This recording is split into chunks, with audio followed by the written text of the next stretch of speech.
and my dear friends. Myself Adya from class 7. आज मैं और मेरे क्लासमेट्स आप सभी को एक्सरे, सीटी स्कैन और एमआरआई स्कैन के बारे में बताएंगे। तो सबसे पहले मैं अस्मित को बुलाना चाहूँगी कि वो आए और हम सभी को एक्सरे के बारे में कुछ बताए। सुप्रभात आप सभी को। मेरा नाम अश्मित त्रिपाठी। आज मैं रीडर क्लब की तरफ से आज आपको एक्सरे के बारे में बताऊंगा। तो इसके पहले हिस्ट्री के बारे में बात करते हैं।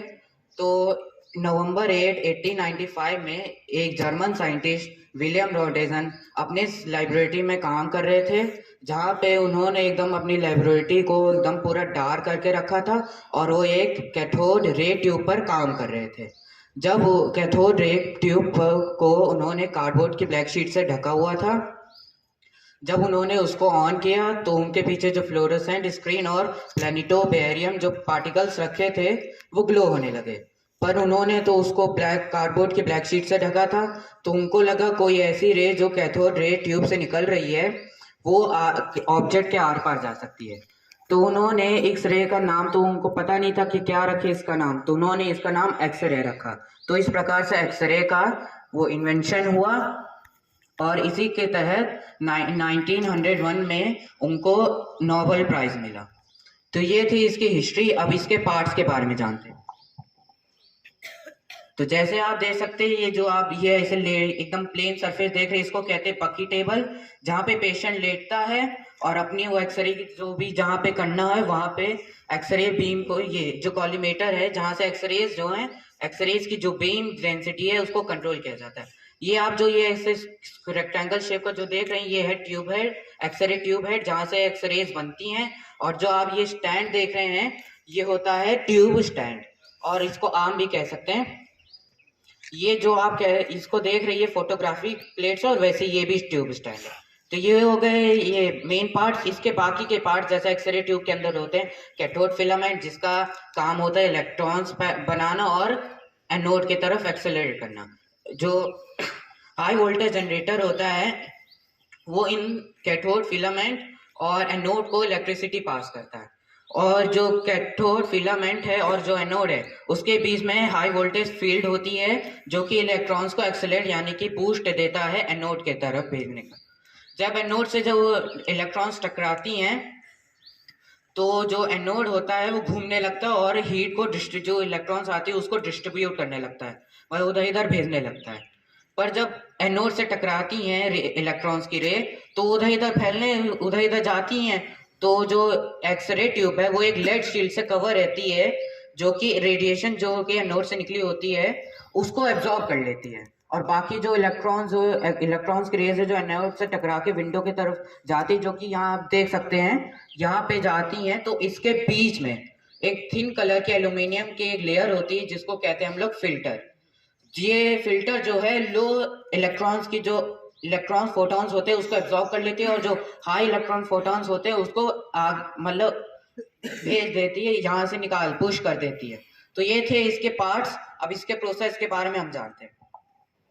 तो जैसे आप देख सकते हैं बकी टेबल है, यहाँ पे पेशेंट्स लेटते हैं, डॉक्टर्स फिर एक्सरे मशीन ऑन करते हैं, यहाँ से वो एक्सरे की बीम की डेंसिटी करते हैं।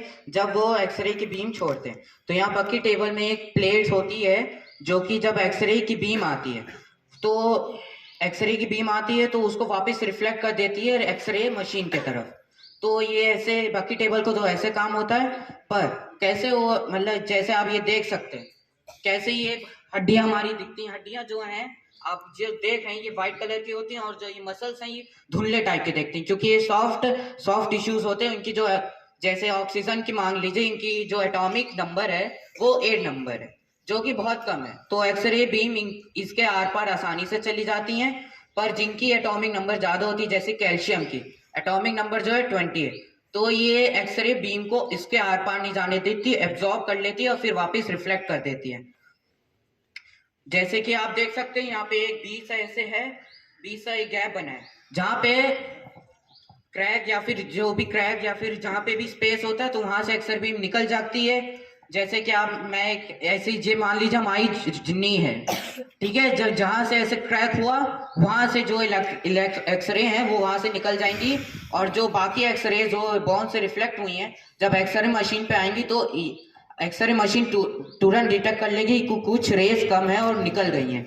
तो इस प्रकार से वो ऐसे एक्सरे जो मशीन है ऐसे काम करती है। और एक्सरे मशीन के पास एक इमेज डिटेक्टर होता है, ये नहीं है, इमेज डिटेक्टर होता है यही अंदर, इसके कॉलीमेटर के अंदर होता है, जो तुरंत डिटेक्ट कर लेता कि कुछ एक्सरे जो हैं चली गई हैं और कुछ एक्सरे वापस रिफ्लेक्ट होके आई हैं। तो आप जैसे ये देख सकते हैं, ये जो फोटोग्राफिक प्लेट से ये मतलब जैसे खड़े होके, जैसे आप ये देख सकते हैं, ये जो एक्सरे आपने लिया है ये खड़े होके लिया है। तो ये फोटोग्राफिक प्लेट्स का काम होता है, ज्यादातर चेस्ट और ये नीज लेग्स का ज्यादा उसमें इस्तेमाल होता है। जब एक्सरे की बीम जो इस पे टकराती हैं तो जो बोन्स होती है उनके एटॉमिक नंबर ज्यादा होती है, तो उसके कारण तो वो एब्जॉर्ब और रिफ्लेक्ट कर देती हैं।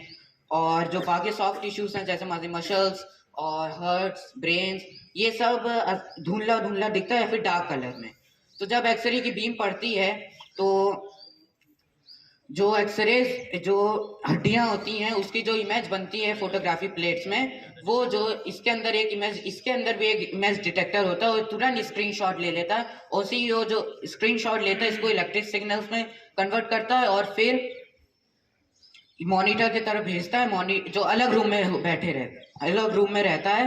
फिर मॉनिटर से जो फिर वहाँ पे एडिट करते हैं, एडिट करने के बाद स्कैन करने के लिए भेजते हैं। स्कैन होने के बाद जो डॉक्टर रेडियो थेरेपिस्ट हैं वो एक कैसेट डालते हैं जिसके अंदर जो ये आप जो जैसे ये एक्सरेज का पूरा देख रहे हैं उसी के अंदर कैसेट्स के अंदर रखते हैं।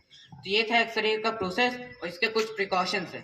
पहले प्रिकॉशंस जैसे कि रेडिएशन तो बहुत जो एक्सरेज की निकली होती है बहुत ज़्यादा होती हैं, तो उसी को पेशेंट्स को पहले एक्सरे मशीन से ऑन करने से पहले एक लेड जैकेट पहना दिए जाती हैं, क्योंकि लेड जैसे आपने अभी मैं बताया था कि एक्सरे ट्यूब जो लेड शील्डिंग से कवर रहती है उसका जो काम होता है रेडिएशन एब्जॉर्ब करना, वैसे ही उसी लेड जैकेट का भी काम होता है कि वो